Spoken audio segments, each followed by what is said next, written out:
Liverpool then taking all 3 points. And more on this, let's welcome in, shall we?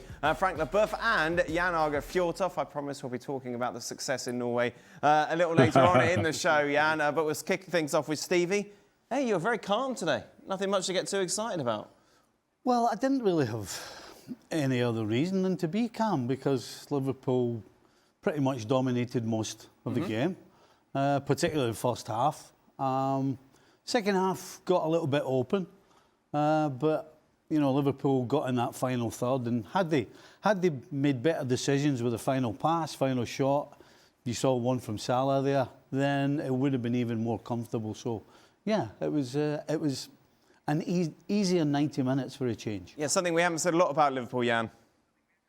No, I mean, you're talking about that team that never loses games and everybody complain about. This is 13 now for Liverpool, but now I think this was a solid performance. They're going to Marseille. Everybody expected that to be a tough game for them. They went out, they did the job, they looked more solid. At the back, they created more chances. They were closer to 4 or 5, really. It was good to see Salah back. There's going to always be interesting when he comes back from AFCON. He had this big chance that he wanted to do with his outside of his left foot. But Liverpool, they did the job, and they did the job solid tonight. I think they just had to be professional as they were in the San Siro when they beat Inter. When this Salah storm sort of was just, well, it just started brewing after the Leeds game. And they were pretty similar tonight. They were very professional. Alisson had to make Got a good save. he had to make a few saves here and there, but that's what you'd expect. And I think from Arne Slot's point of view, just, you know, getting the 3 points, trying to get some consistency in performance, try to defend better, try to keep more clean sheets. And just after that stupid question he was asked yesterday in the press conference about Xabi Alonso, you know, just to back that kind of nonsense away when, you know, if you didn't see yesterday's show, he was asked if Xabi Alonso... Well, he was asked about Xabi Alonso being available, and then they asked him, has Xabi Alonso called you?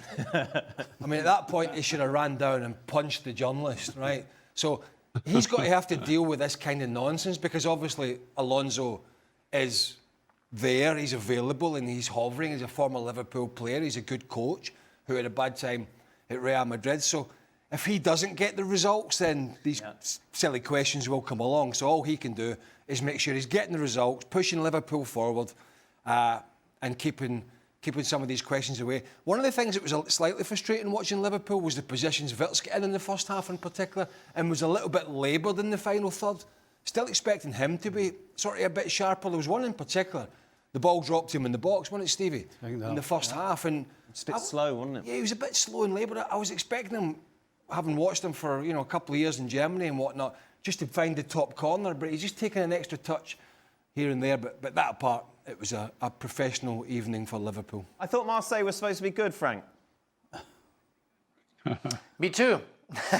and I've been very disappointed. I mean, nothing to complain about Liverpool. They did the job and they easily won that game, but they easily won because Marseille didn't do anything.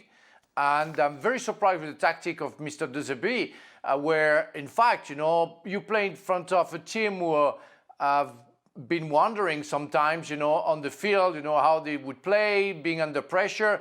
And I think we're going to talk with Jan about Bodo Klimt, how they handle the game against Manchester City, knowing that they had to give the ball to Manchester City and let him play and counter-attack. That was the right tactic. Today, the tactic was to put craziness on the field. You had 65,000 crazy fans waiting for that, and you play clean, proper football, not trying too much, easy peasy game, slow game, and in fact you do nothing, and you exactly go where Liverpool wants you to go. So yes, Liverpool did the job. They were very professional. They of course deserve to win, but so frustrating for Marseille. I saw nothing. A little bit with Greenwood beginning of the second half, but otherwise nothing much to say. And the fans, I'm pretty sure I had some friends on the in the stand today. They say, "What was that performance? That was, yes, very bad." Jan, meanwhile, this is why you have someone lying down, isn't it? With a wall? Yeah, remember when Messi did that? That was the saddest day in my football life. when Messi was lying behind a wall once. Yeah, absolutely, and it is so Yeah, clever. and you've had I mean, so many more lows, to be fair. Swindon won. Swindon, when you see the points we took that year, we would have been a UEFA Cup now, or a Europa League back in the days. But yeah, I was thinking of that because if you saw when they took the free kick, there were 4 or 5 candidates that wanted to shoot that. That was Salah around, Wirtz around. They were all going around, but Szoboszlai has been good at that. As Craig was saying, he's maybe been the best Liverpool player whole season. That was very, very clever.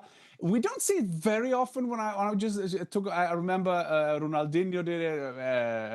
Messi, of course, has done it, but it was very clever, and that is Szoboszlai. But maybe the French don't want to lie behind a wall. I don't know. Right, Frank will know more about that. There's not a lot. Now we surrender. It's easier. We like to surrender. There's not a lot of brains in the coaching setup there from Marseille, is there? In what sense? This is something we looked at back in the 90s, even when teams had walls, did they jump or did they not? Okay. And obviously now the latest craze in the last, 2 or 3 years is lying somebody behind the wall. So if you haven't got anybody doing that, then you don't jump. Right. Don't jump. You don't jump. Is it that simple? Yeah. Thank you, Craig. Should be. And then Szoboszlai has to get up and over the wall, albeit a slightly smaller wall, because they don't jump. Right. But he's quite close to the edge of the penalty box, so it's a difficult skill, but we've seen him do it before. But if you don't have anybody behind the wall, lying down, and this is something that you do every week, you don't jump.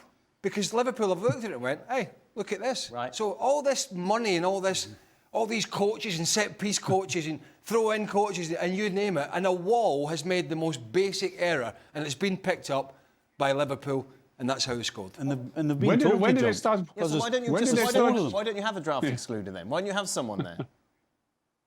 Well, it's a lack of preparation. Right. That's basically what it is. Because, Would you have it coaching now? well, if you're going to tell your wall to jump, then you have to have somebody lying behind it Right. to cover the gap. I mean, it's not rocket science. So clearly, somebody has made a mess of it, Yeah. whether it's the set-piece coach or whether it's just the manager who's told them to jump. But somewhere down the line, somebody's made a boo-boo, and Szoboszlai's noticed it. Apparently, When did we Frank, start to jump? When did we start to jump in the wall? Well, I haven't When got an did we start exact doing date. that? I think it was March 14th. November 6th, I think. 74. when Frank bought that velvet jacket, I think, about in the 70s. Frank, overall, something Szoboszlai like said that. after the game, he said, I'd done my homework, I saw they didn't have a draft excluder, so I knew what I was doing. Yeah, and that's insane because, as the guy explained, if you decide to jump, you put somebody on the floor. But that's crazy. I mean, I was told that a wall normally is to stay still and to put maybe get on the toes to make yourself bigger, but never jump. I mean, we would have done that, jump and concede a goal like that. I can't imagine the coach in the dressing room after that.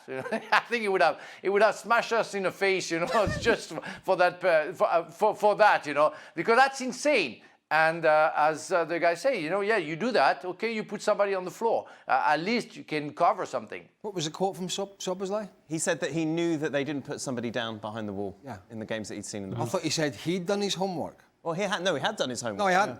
I mean, he's not. He said that he'd known. Well, there was somebody told him. Xabi Alonso called him. apparently- Well, he watches Marseille. Xabi Apparently, I'm Alonso just going called to text the quote. Let's just Xabi Alonso called him. He said, I Craig. did my homework. Oh, so all right, interesting. Yeah. Yeah, but but listen, how hard is that homework then? This is first grade. So that's that is interesting. No, So this are is we first grade. No, this is first grade. Let me finish it, Craig. First grade is, if there's no one lying behind the wall, there is a chance that you can shoot under the wall. Thank you. Good homework. You're doing well. No, but I'm just interested. Well, not really, but I'm just intrigued to know that a player who knows he's taking free kicks has watched another team's wall rather than getting that information from the scouting department about what they do and don't do. I mean, I know I'm splitting hairs here, but that's what I do. Surely you don't even need to do your homework and you can just see. What do you mean? Yeah, exactly. Well, you just look at their goal. There isn't a draft excluder. I'm going to put this under the wall. No, but you don't need to do research for it. you wouldn't do that unless you figured that they were jumping. So you'd have to know. Ah, I that they do see. that. That's an extra. Are we really Otherwise, otherwise you look very stupid, Dan. Well, of course, 'cause if you you try just and play put it it under the to wall, the ball doesn't Great move. point. It's the Champions What? League. Are we really at that stage of the Champions League? This is It's the a little best bit conversation dull. we've had about the Champions League so far, let's be honest. In 2 days.